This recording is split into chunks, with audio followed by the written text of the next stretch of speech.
So last time I made one of these long ones, actually the first one, I said I was going to make another video about DIY sites. This should be short. I just kind of wanted to get it out there. Maybe I'll get a more polished one later. But I got a couple notes. So for anybody considering, especially small business owners who I've actually pitched my website builds to, when I tell them a price, you know, sometimes they're hesitant. Some haven't been, but sometimes they're hesitant because they think it's too expensive, and I understand it's a price up front. So I kind of wanted to do this video just referencing what DIY sites are, and for those who do not know what DIY sites are, we'll go through them. So I got a couple notes if you see me looking to the side. So first, I was just going to show a couple of the complaints. I did a deep research using Perplexity, for anybody who knows what that is, on what Reddit, YouTube comments, Facebook groups, I don't know, Quora maybe, any of these places, and what small business owners who have paid for DIY sites. So these are, I got a couple here: Squarespace, Wix, GoDaddy, Hostinger, WordPress. WordPress is one of the more famous ones. Weebly, Site 123, and Webflow.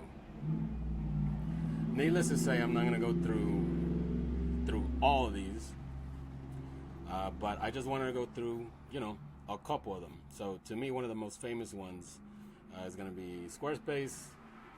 Hidden cost auto renews. They charged me double after renewing without warning. Price went up 40% after the first year. So, you know, somebody was paying for Squarespace. Customer support. Customer support seems to be one of the biggest problems that I keep seeing. For Wix, words like sneaky, auto renew caught me off guard, app costs extra, etc. Technical failures, I think it's kind of unfair when you're dealing with tech. Things are just going to break. Things are going to get bugged. That's why you hear that term debugging. So I don't think it's fair necessarily. However, I have no experience with these services, so I really can't say. And for anybody who was paying attention, Cloudflare went down about a week ago. Amazon, something with Amazon went down like 2 or 3 weeks ago. So pretty much the internet was dead. Nothing worked. So when it comes to failures and instability, that's kind of a tough one because it happens to everybody. Lock-in and ownership. This is what I'm going to talk about the most. For GoDaddy, migration away is intentionally difficult. Migration pretty much means if you are on GoDaddy and let's just say you want to go to Wix, you want to go to a different hosting. I don't know many. I just know a couple. But hosting is pretty much where your site lives. If you want to go somewhere else, the migration, so moving your stuff somewhere else, it's a pain apparently. Customization and limitations. This is another big point I think people are missing. Billing issues, you know, you're in a subscription service, so you're going to kind of get stuck with that. So I may link this just for anybody who's interested, or maybe somebody could reach out if they're interested in this PDF. I researched it with Perplexity and the deep research, so it took a while to do, but I just compiled. And these are actual complaints from these forums, so for anybody who's interested. So that's one. Two. Something important to know about these DIY sites is that you do not own your site. Okay, that's huge. Now, for anybody, actually most people who are watching this should have at home what they call a modem. I learned this probably like 10, 15 years ago, where I was getting the charge from Spectrum, from wherever, for a modem, and I was getting charged for it. And it was something small, mind you, it was like $5. And it occurred to me to research if I had to keep paying that. And lo and behold, I did not.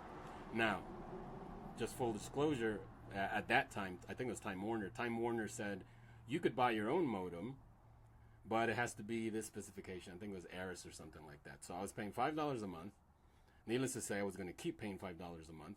And in the end, if I move to another service, be it T-Mobile or whatever, that's a sunk cost. I was not going to have a modem.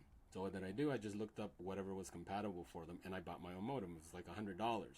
So in the long run, obviously, you end up paying significantly less because you buy your in this case, your equipment. You buy the thing that you're going to be using anyway, and as opposed to renting it. But that's something that I guess us human beings, we kind of get trapped in.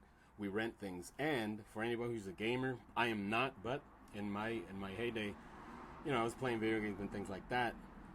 Us 80s kids, we love the collections of video games and Nintendo games and SNES games and PlayStation games. And if any of you guys are gamers, you will know that you're getting kind of locked into these subscription services. I see a lot of these gamer channels complaining about what they're calling micro sales or micro payments or something like that. Pretty much the game is kind of being a pain in the ass to play if you're not online, if you're not subscribing to some online service, or if you're not doing these micro purchases. I experienced it recently with Gran Turismo. It didn't let me play if the PlayStation Network was offline. And for those of us who grew up in the 80s and the 90s, you can just play whenever you want. But anyway, what's my point? They are trying to move to subscription-based services with regard to games, with regard to movies, with regard to music. The other day, I also noticed one of my favorite movies that I had purchased on Apple TV was no longer there. I paid for it. I know I paid for it. I remember paying for it. And then when I searched for it, I couldn't even find the receipt. And I know I had that movie on there, but they took it away. What's my point? That's how your site is. So that's why I'm showing you guys this, to me, one of the most famous ones, Squarespace. I made just a mock account. It's beautiful. The template looks beautiful. And that's another thing maybe I'll say for another day, that is not necessarily how pretty your site looks, is if it's getting to the goal that you have. In this case, for small business owners, you want leads. If you're a plumber, you want more leads. You know, if you're an ice cream shop, you want people coming in and being interested in your stuff. So you could do all these fancy gimmicks with websites. In this case, what I think Squarespace is trying to promote. But in the end of the day, is it doing what it needs to do? So I just, opened up this account just to show you, learn the basics, adding page sections, adding content blocks, etc. For me, I kind of familiarized myself with stuff like this already. But for somebody who says, "Oh, I'll just pay I think it's at least $10, $25, etc., and I'll make my own site," you can. But just remember that in business, you're spending more time trying to do this, and then essentially to perfect it. And then what most people don't realize, and what we showed in the complaints before, is at the end of the day, Squarespace, if you do not pay them, if you do not pay what you owe them for the month, or if you lapse in your payment, they will delete your stuff. If your site is expired, this is from Squarespace, if your site is expired, you may be able to recover the content exported by first reactivating your subscription. So if it's expired, maybe you'll get it back. Depending on how long your site has been expired, your content may have already been deleted. What's my point? You'll come to something like this, beautiful. It's great. You spent all your time trying to work on it, trying to make it beautiful, trying to perfect it. I'm going to assume if somebody's a business owner and is trying to come into the site, they're going to be happy about their brand, their colors, their logo, etc. And Squarespace, GoDaddy, Wix, Hostinger, they all provide these services. But if you don't pay for the subscription, you lose access. Think Netflix, think PlayStation Store, whatever the hell that is. Think all these subscription-based services that if you stop playing that game that you've dedicated so much time to, you can't access it. And for anybody who was playing like the Nintendo Wii U remembers what more or less kind of what that is. You spend all this money and time paying for these games online, these digital files, and then Wii U store goes off, you have no access to it anymore. So just wanted to point that out. What else? I showed you guys Squarespace. So there's just the other sites. Wix is a famous one. Business Elite, Business Core Lite. What does this mean? Pretty much is the most basic type of site you could have is going to be on the low end. 2 GB storage. I'm going to assume, I don't know what any of this necessarily means, but 2 GB storage is going to mean photos, videos that you're trying to put on there. Like Marketing Suite, have no clue what that is. 2 site collaborators. I'm going to assume that you have access to it, and let's just say your manager have access to it. Free domain for a year on all of them. You could get a free domain for a year in different ways. I haven't tried that yet. They're usually $18.99 for the typical .coms. I think I've seen some for like $15, but not entirely sure. But they're usually $18.99. Some of the ones that are like .ai, in this case, my site is .ai. Those wouldn't cost a little bit more. I think mine was like $200. The domain name, I explained this in my last video. You pay for it, and that is the one thing that even I would do. You pay for it, you're in charge of paying your domain. If it's $20 a year, mind you, a year, not a month, a year. Or if it's $200, if you want to go on the higher end like those .ais and the more famous ones, it's going to be likely more expensive. If you don't pay for your domain, the same thing with Wix, the same thing with me building a site for you, it's going to be the same thing. Your site's not going to work. Obviously, in this case, if you're paying for something with $20 a year, I don't think it should be that big of a deal. Anyway, business, grow your brand. Branding, I think, or I'm already seeing that is going to be huge. And I think that's what's going to distinguish all the small businesses. So what I'm noticing in my small town, you got all these on Facebook groups, etc. Again, I keep repeating it. People are obsessed with, these small business owners are obsessed with being on Facebook. They're posting, I need a plumber. Somebody's asking for a plumber. You know, you got Jim, Dave, and Nick. Number. Nobody has a website. What's going to separate them? I guess you could say they're relying on word of mouth, but even that is kind of going to fall by the wayside, because essentially your brand, if people recognize you, you know, the color of your uniforms, the color of your truck, or in this case, even a simple website that doesn't need to be that expensive could set you apart if you just have a link. I recently saw somebody post something about, I think it's an ice cream shop. They look great. They have pretty cool branding. I like their design. And one of the first things I saw somebody post on the comments is, where's your website? Where's this located, etc. You want to make the access from people searching for your site, for your business, the least obstacle oriented as possible. If somebody wants to know where are you at, where are your hours, where you're located, obviously, blah, blah, blah, just to go to your site. I think that's step one. I think a website is the foundation. Social media is becoming really big for that, but just, I know that's easier said than done, because not everybody likes to be on camera all the time. I'm assuming a lot of small business owners despise trying to get in front of the camera. So before we go to the social media, let's just say at least having a basic website. So anyway, going back to these business elite, all these mean, and this is key, is how much stuff my website has. So for example, I'll offer making a basic website and I'll put your information on there. That's your contact info. But if you want a contact form for people to, you know, plug in their name, number, email, whatever, that's what these tiers offer. If you want a chatbot, I'm assuming it's going to go higher tier. So just keep that in mind. SEO, whatever the hell that means sometimes for people. Now we're even changing to GEO. It has to do with AI, but SEO, search engine optimization. That's what SEO means. I've covered it before. It took me forever to figure out what the hell that was, but I figured it out. But anyway, keep in mind these tiers, because you'll say, oh, I want a website. And you'll say, well, I'll get the cheapest one, what they know you're going to do, but then you're going to add more stuff to it. And that's how these charges creep up on you. And that's the reason why I'm making this video, is essentially you're going to end up paying probably even more in the long run, presuming that you want to be in business for a very long time, as opposed to just paying one payment up front, and you have more of a direct relationship with whoever's building your site. So anyway, that's that. So if you're building your website, like I said, you got all these different website builders. The most important thing that you want is to grow your brand. That's what the website is for. You're branding yourself. So in the beginning, I'm making it sound like, well, at least for people to know who you are and where you are, how to locate you, how to call you, how to email you, this is true. But essentially, brand is king right now. Brand will be king, is what sets them apart. And that's what I'm hypothesizing, especially for my small town, where there's a bunch of plumbers. Eventually, the ones who are going to stand out, I believe, are going to be the ones who are branding themselves significantly better than everybody else. And sometimes paying $500 for a website for everybody to say, where's plumber Big Bear, and for you to pop up, you're the one popping up all the time. So that's what I think is going to happen. And then, what was I going to say? This is just more of the tiers, like I explained to you guys. You guys can go through them. I don't need to tell you guys all these other sites. WordPress being the most famous one, I think, or one of the most famous ones. I've tried this before, and it confused the hell out of me. I couldn't figure it out. But whatever. Wix pricing. And this is just how to export. I was showing you guys how to export.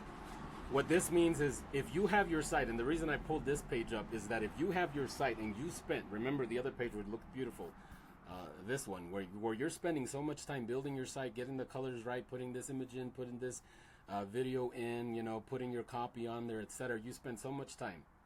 If you have the time, if you love doing this kind of stuff, knock yourself out, go out.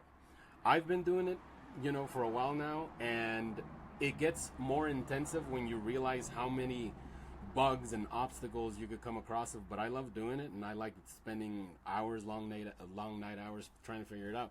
But if this is your kind of thing, go for it. But what's my point? My point is, as why I was showing the hosting here, sometimes you may want to transfer. You may want to transfer either to somebody else to helping you with your website, to an actual developer, or maybe just to another host. And you have to go through this whole process. This is all I'm trying to explain, that it makes a difference if you're paying for something up front or if you're on a subscription service. I personally have some of my sites on Netlify. That's a hosting, and you don't necessarily need to pay for that all the time. It just depends on how much traffic you're getting on your website, but that's completely separate. So maybe I'll make another video about that. And I build my sites with Astro. I spoke on this briefly the other day. If you're building sites, what I'm using Bolt, and there's Lovable, and I forget what the other one is. AI could build your site. Also be wary of that. Again, if you like prompting and messing around with this and trying to fix errors and using ChatGPT, knock yourself out. It's great. I've spent countless hours doing it. I've spent countless hours doing it for clients. However, if it's the kind of thing that you're going to try to pull your hair out, just remember that even these AI builders, which already exist, I think like in GoDaddy, they got GoDaddy Arrow. It just, all that means is that it's AI building it for you. Remember, there's also a process for that too. And what else? So, I guess just to close, remember, DIY sites are like you're renting land. You may think you own the site, and you'll say, "Oh, I own the domain." You don't own the site; you own the domain. But at any point, be aware that these sites can bring it down. It's limited. What that means is if you want to add that contact form, like I said, or if you want to add an AI chatbot, e-commerce and stuff like that, clearly it's going to start increasing in tiers. So just think about that. It goes up to like $150. I've seen even $200 a month, as opposed to just paying up front. Now that doesn't mean that somebody will do it for $500. It depends what kind of web builder you're choosing, whether you choose me or somebody else. Obviously, the high-end guys that do all these fancy things that have way more experience than I do will charge way more. But just keep that in mind. If you want more things, that's something that you kind of want to come up front when, in this case, with somebody like me, and I'll tell you, well, if you want that, this is what it's going to cost you eventually. If you want that down the line, maybe you could do this now and then add AI chatbots later. You know, that's up to you. With Astro, I try to make the sites faster. Sites like AI sites like Bolt use SPA. That just means that they're rendering the website differently. I am not extremely well versed on how that works. I just know that Astro works significantly better for SEO. So finally, just to make sure you guys know what the whole point of this is, how long do DIY builders wait before deleting your content? This is from ChatGPT. Wix, delete your site as soon as your subscription lapses. Squarespace, if you cancel or payment fails, your site becomes expired immediately. You get 30 days to fix payment. GoDaddy website builder. GoDaddy is the strictest. They remove your site immediately when payment stops. That's insane. Weebly, I don't even know Weebly, but they freeze your site after non-payment. Free sites get deleted with no warning. I've never used Site 123, but I guess free sites get eliminated with no warning. WordPress, in my opinion, the most complicated. Paid plan site becomes unavailable immediately after expiration. Deletion happens within 90 days. What's the point? If you're spending all your time trying to brand, trying to make the best site possible, just keep in mind that if you're going to dedicate that much time, and you business owners or whoever's listening to this know that time is money, you don't want to spend all that time building something for something that, in this case, DIY builders are going to delete and get rid of immediately. So just food for thought. Thank you again for anybody watching, for anybody paying attention. I appreciate it. Again, I am Edward. My business is reynahouse.ai. The link's going to be in the description. For anybody following me, I appreciate it. For anybody interested in website builds, I am building them here in my small community, trying to find more small businesses that want to take advantage of that. And I am offering certain deals on the first few businesses in my small community that decide to work with me. So once again, my name is Edward, Reyna House AI, and thank you for watching.